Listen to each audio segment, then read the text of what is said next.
You ask Tiger to solve. This deals with linear equations with one unknown.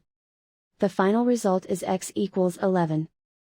Let's solve it step by step. Group all constants on the right side of the equation. Add 4 to both sides. Simplify the arithmetic.